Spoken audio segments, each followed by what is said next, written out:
giovani, al termine dell'anno santo, affida a voi il segno stesso di quest'anno giubilare, la croce di Cristo.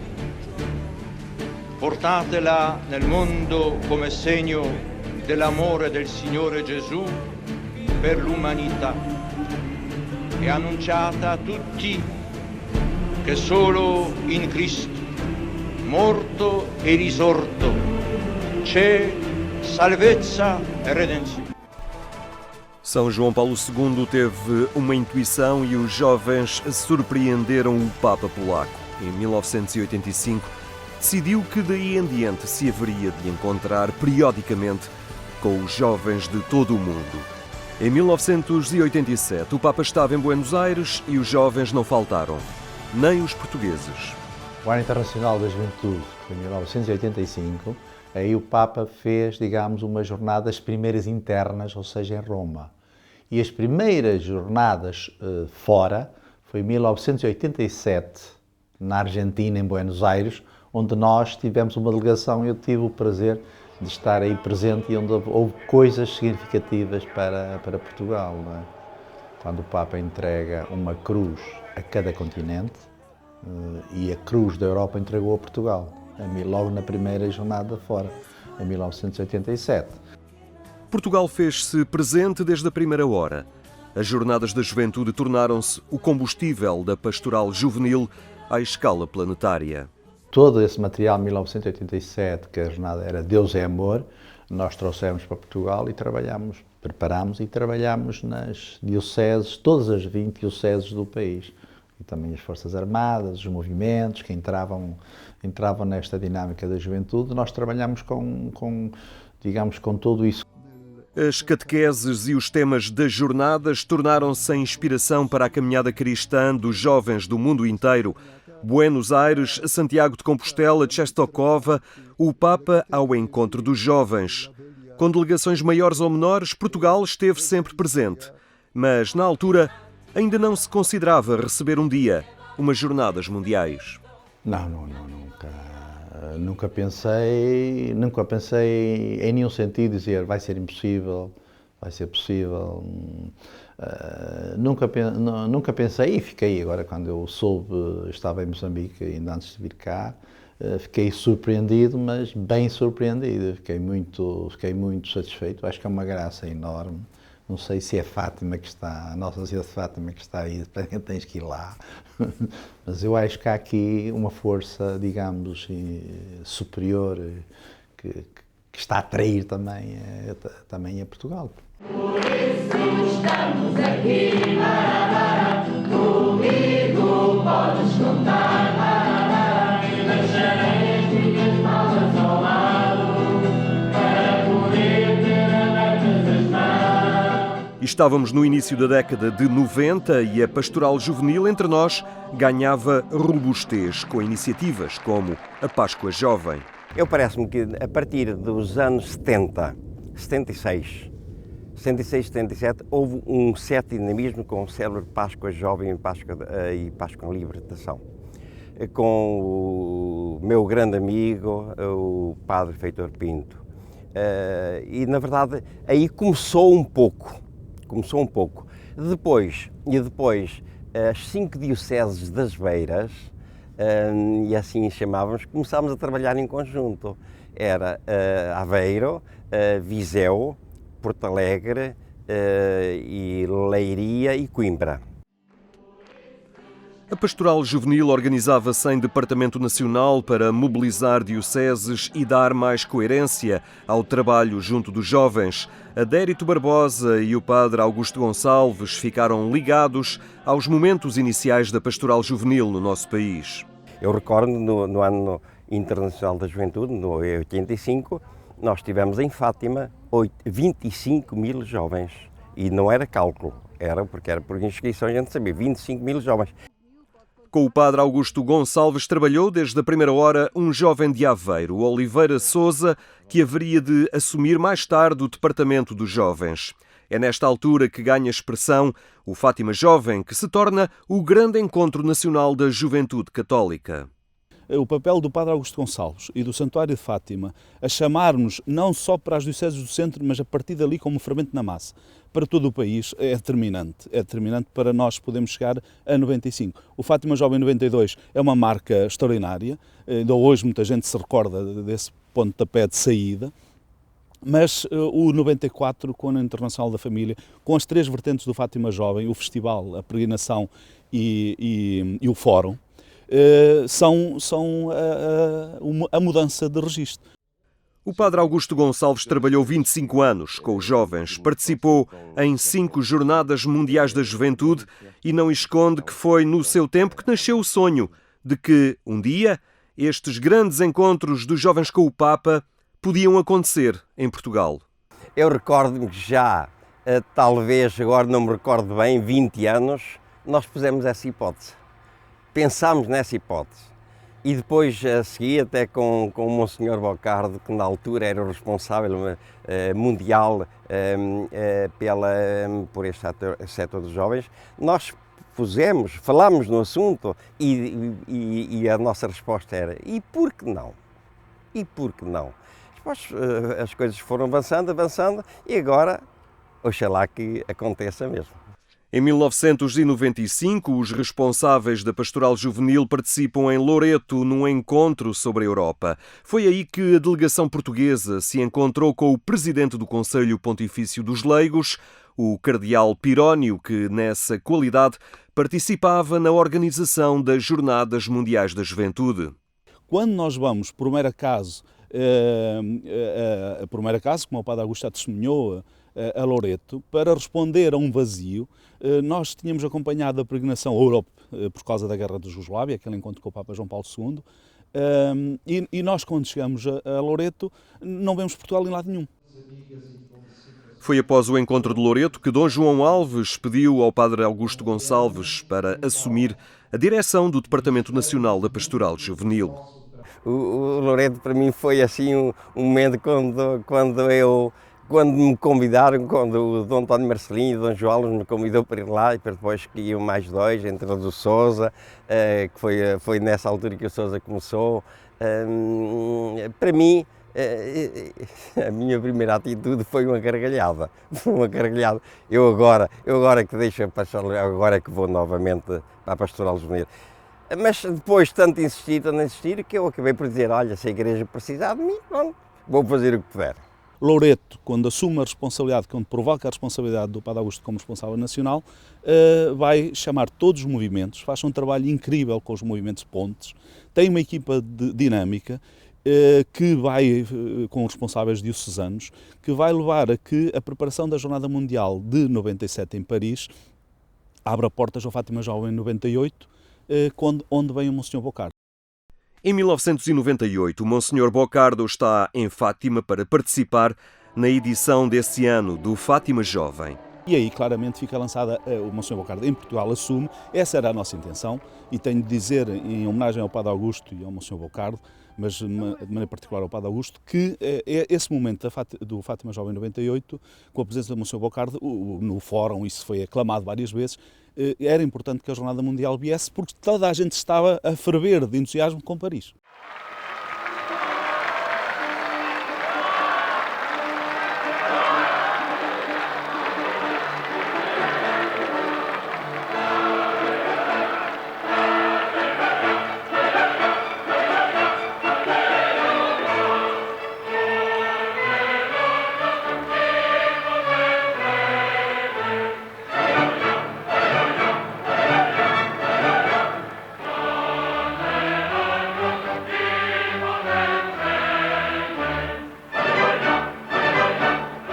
As Jornadas de Paris tinham acontecido no ano anterior. Nelas, São João Paulo II tinha lembrado aos jovens a experiência da universalidade da Igreja. Experimentaram-na nas jornadas, mas também às portas do terceiro milénio, a oportunidade de compartilhar os sofrimentos, as angústias, as esperanças e os anseios dos homens contemporâneos.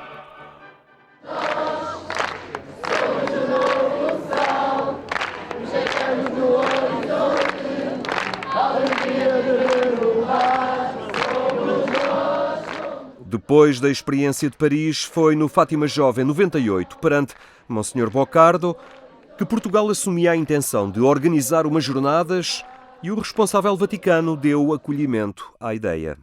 Pareceu-me que sim, e em algumas conversas, embora um pouco informais, nunca assim diretas, mas informais, pareceu-me que sim, que havia da parte deles da parte dele, Monsenhor, e da parte dos jovens, também uma abertura. Isso era formidável, diziam eles, isso era formidável. Portanto, havia uma abertura, havia. Depois do padre Augusto Gonçalves, a pastoral juvenil é assumida pelo então padre Ilídio Leandro, que haveria de ser bispo de Viseu. Agora já emérito, recorda como esta é uma intenção antiga. Portugal sonha desde há muito com uma jornada mundial no país. Eu recordo-me como responsável da pastoral juvenil nacional, e depois como bispo ligado à juventude, à pastoral juventude nacional, recordo-me que esse sonho existia. E, portanto, num dado momento, eu estou convencido que acontecerá em Portugal. Dom Ilídio não esconde que a intenção de acolher as jornadas contava na altura com o apoio de todo o episcopado português. Toda a abertura, toda a aceitação, toda a colaboração, e estou convencido que não só a nível da Igreja dioceses, as 20 dioceses portuguesas, como também a nível político, a nível de autarquias ou a nível mesmo nacional, haveria todo o apoio. Celui que de nos mains nous avons pu toucher, celui que nos oreilles. Em 2002, as Jornadas Mundiais da Juventude voltam ao outro lado do Atlântico, a Toronto, e a alternância de continentes volta a acender a esperança nacional. E esse grupo de trabalho, com todos os responsáveis e com a Comissão Episcopal do Apostolado dos Leigos, onde o Dom Maurílio foi, e há uma assunção de que a Jornada Mundial teria de voltar, ou teria de vir a Portugal. E é claramente a nossa esperança, quando vamos para Toronto em 2002, a preparação de Toronto, tenho 2 encontros marcantes no que diz respeito aos responsáveis do Vaticano sobre esta matéria. E já partilhei isto com o Padre Augusto e temos fotografias a documentar esse momento. O encontro com o Cardeal Pirónio em Loreto e o encontro com o Cardeal Sarford em Toronto. Nesse encontro com o Cardeal Sarford lançámos mesmo esse desafio. O Monsenhor Bocardo estava empenhadíssimo, claramente estava empenhadíssimo, e esses 2 cardeais responsáveis pelo Conselho Pontifício do Apostolado dos Leigos deram, nomeadamente o Cardeal Sarford, sim senhor. E portanto, e como o Dom João Alves, que estava na Comissão Episcopal já como vogal, o Dom Maurílio, o Dom António Carrilho, foram bispos que estiveram neste grupo de trabalho várias vezes, mais do que uma vez por trimestre nos encontrávamos, a maior parte das vezes em Aveiro, de onde sou natural e, portanto, acabava por ser mais fácil, mas esse grupo impulsionou e a nossa esperança era que depois de Toronto a Jornada Mundial podia ser cá.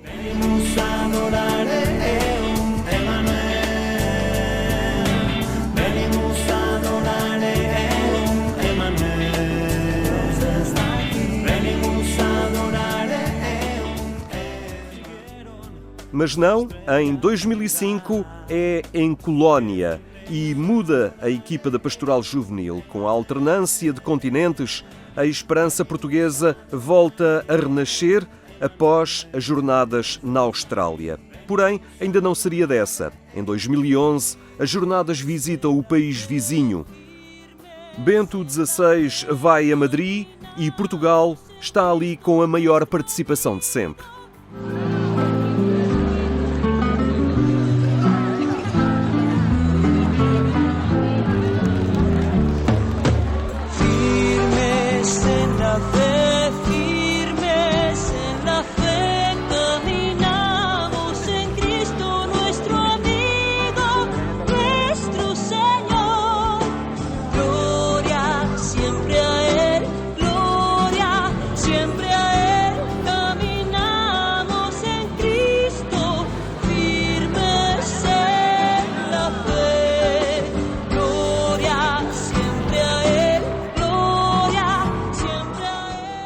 Acho que os grandes autores desta candidatura, de facto, foram os milhares de jovens portugueses que ao longo dos anos foram participando nas jornadas.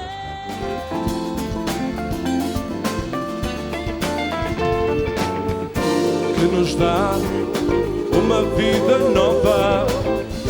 É a hora da tua grande prova. Ele nos dá. Madrid foi a maior participação de sempre. Mais de 12 mil jovens portugueses participaram nas Jornadas Mundiais da Juventude. Foi um momento oportuno também para se levantar a poeira, para se fazerem algumas reuniões com a secção de jovens do Conselho Pontifício para os Leigos, na altura o Padre Henrique Jacquinet, precisamente para começar a notar a vontade e o desejo de Portugal também poder um dia vir a receber as Jornadas Mundiais, não é?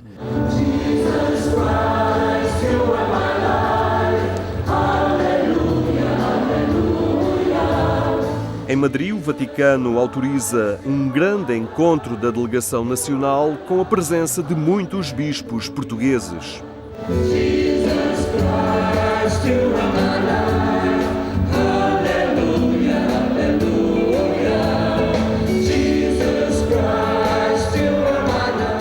Eu julgo que também iniciamos um processo a longo prazo, que é a questão da candidatura de Portugal a umas Jornadas Mundiais da Juventude, possivelmente para daqui por 10 ou 12 anos. Mas é claro, este trabalho pastoral juvenil agora passará muito pelas dioceses e pelas paróquias que possam aproveitar esta enorme massa humana e cristã dos jovens que aqui estão em Madrid. É um momento em que se equaciona a hipótese de associar as jornadas ao centenário das aparições em Fátima. Inglaterra e Irlanda também estão na corrida. Não se concretiza a candidatura inglesa, mas a Irlanda acaba por receber o Encontro Mundial das Famílias. Entretanto, a canonização de João Paulo II na Polónia introduz e promove a candidatura polaca para aquele país. Porém, a intenção portuguesa de organizar umas jornadas era acolhida pelos responsáveis do Vaticano. Aceitaram ao ver que havia uma vontade unânime dos bispos portugueses que participaram, se a memória me não falha, 15 ou 16 bispos titulares. Portanto, quase todos os bispos portugueses estiveram presentes neste encontro e foi vontade e desejo deles. E, portanto, a Santa Sé viu ali um sinal muito positivo de que o país, de que os jovens portugueses e os seus pastores estavam interessados em começar a fazer um caminho mais concreto de poder apresentar uma candidatura. Então Madrid Arena foi um balão de ensaio? Sem dúvida, sem dúvida. A intenção, inclusive o convite, a presença do Padre Henrique Jacquinet no encontro foi muito clara, ou seja, queríamos mostrar-lhe que havia um desejo e uma possibilidade real de receber e organizar as jornadas em Portugal. Na altura, a candidatura portuguesa tinha um cunho mais nacional, mas as estruturas da pastoral juvenil mantiveram sempre a vontade de que as jornadas viessem a Portugal. Até que também em 2015, salvo erro, em setembro de 2015, o secretário do dicastério, o Padre João Chagas, o convidámos para vir cá e de facto também já era um dos principais motivos, era que de facto ele conhecesse de uma forma viva e atuante a cultura portuguesa, conhecesse os portugueses, conhecesse até a dinâmica existente da pastoral juvenil e vocacional em Portugal e até recordo com particular interesse uma expressão que ele utilizou, como se trabalhavam as mensagens do Santo Padre em Portugal, as mensagens para o Dia Mundial da Juventude, como é que eram vividos esses mesmos dias e ainda mais. Até um fenómeno interessantíssimo que eram utilizadas as mensagens para os festivais diocesanos de canção-mensagem cristã. E é um dos meios de evangelização, a partir da arte, da cultura, em que também o sensibilizou imenso. A forma como Portugal trabalhava as mensagens do Papa, como elas eram inspiradoras dos festivais da canção jovem, foram aspectos que sensibilizaram os responsáveis do Vaticano. Foi sempre sendo criada esta sensibilidade e depois a nossa Conferência Episcopal é que tem sempre esse grande cunho de marcar esse convite oficial, por escrito, por aí adiante. Mas há questões que, para a Igreja, são fundamentais num processo de escolha de uma candidatura. Em primeiro lugar, de facto, a capacidade de acolher bastante gente, simultaneamente que seja sinal de transmissão, o que é inovador, o que é diferenciador naquilo que o nosso país pode apresentar, o que é a nossa fé, a fé de um português, pode ajudar outros a crescerem e a dinamizarem-se. Não é? De que forma que nos sentimos também missionários e deixando que, de facto, que este lema, todos, tudo e sempre, seja sempre um sinal. Agora tudo se inclina para que finalmente as jornadas venham até nós em 2022. A acontecer é para Dom Ilídio uma oportunidade que não se pode perder. Não pode ser perdida e, portanto, penso que quando esse sonho acontecer realidade, porque ele é anunciado pelo Santo Padre na Jornada Mundial sempre anterior, o que deixa 3 anos de caminho, pois estes 3 anos têm que ser empregados, utilizados para, de facto, trabalharmos com a juventude e ajudarmos a juventude a ter asas, a ter sonhos, para, de facto, fazer da Jornada Mundial um acontecimento ímpar, que estou convencido será mobilizador, não só dos próprios jovens, mas também das famílias, e também das dioceses, e também das comunidades, e dos movimentos. E, portanto, penso que será uma oportunidade mobilizadora que não podemos desperdiçar. Como Sebastião da Gama tão bem escrevia, é pelo sonho que vamos. E, de facto, ao ler essa notícia, congratulei-me, mas também aquilo que aconteceu no último Conselho Nacional da Pastoral Juvenil, em que, de facto, também foram apresentadas estas questões, e vermos que, de facto, desde longa data, em Portugal, se tem sonhado com esta concretização das Jornadas Mundiais da Juventude. Que bom, que bom. Em primeiro lugar, como sinal de alegria, de entusiasmo, de acompanhamento e desta evangelização, que é sinal de alimento e de fortalecimento da fé. Umas jornadas em Portugal servirão desde logo de estímulo para um aprofundamento do trabalho da Igreja junto dos jovens. O grande choque, se assim podemos dizer, que uma jornada provoca no jovem é o fenómeno da multidão. E de perceber que de diversos pontos do mundo tenho jovens a viver a mesma experiência, acreditam no mesmo Deus. Eu penso que vai ser um desafio muito forte à Igreja em primeiro lugar e a todo o país. E à Igreja para que olhe para os jovens com um olhar diferente. Olhe para os jovens primeiro como alguém que tem valor. Hoje não é dizer que são o futuro, não são nada o futuro. Eles são o presente agora, que eles são jovens, e na medida em que forem jovens, depois serão o futuro, ou melhor dito, no futuro é que serão alguém muito válido. Como eu hoje, numa das minhas paróquias, eu tenho dezenas de adultos dos 50, à volta dos 50 anos, que trabalharam na juventude, e eu vejo que ali há um dinamismo forte. A Jornada Mundial é uma oportunidade excelente para voltar às catequeses, para voltar às comunidades base, para voltar a separar aquilo que Marciano Vidal diz tão bem na pastoral, no seu esquema pastoral, que é olharmos para o que é a primeira evangelização e o que é depois ecumenismo, que é muito importante, e o que é catecumenato, portanto uma reconversão. Se calhar vale a pena voltar a esses esquemas para refundar aquilo que é essencial nesta era, já de entrar na segunda década do século XXI. O padre Pablo Lima, que já assumiu o Departamento Nacional da Pastoral Juvenil, considera que a vinda das jornadas é uma oportunidade extraordinária, mas que não está isenta de riscos. Portugal tem boas condições, digamos, tem um nome internacional que é apelativo e, portanto, é natural que seja uma jornada que irá atrair muitos jovens de todo o mundo. Talvez seja um grande risco para a Igreja em Portugal adormecer à sombra da bananeira das jornadas, ou seja, pensar que as jornadas são uma receita mágica, preocupar-se sobretudo com a questão logística das jornadas e não tanto com a preparação espiritual, com a evangelização e, sobretudo, aquilo que tem sido, talvez, a maior tentação e o maior pecado da pastoral juvenil em Portugal, que é não ter um pós-jornadas.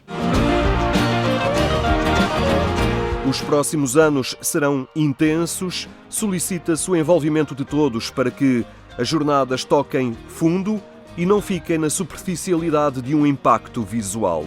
Para a Igreja Católica em Portugal, a ocasião é um desafio que não se pode desperdiçar.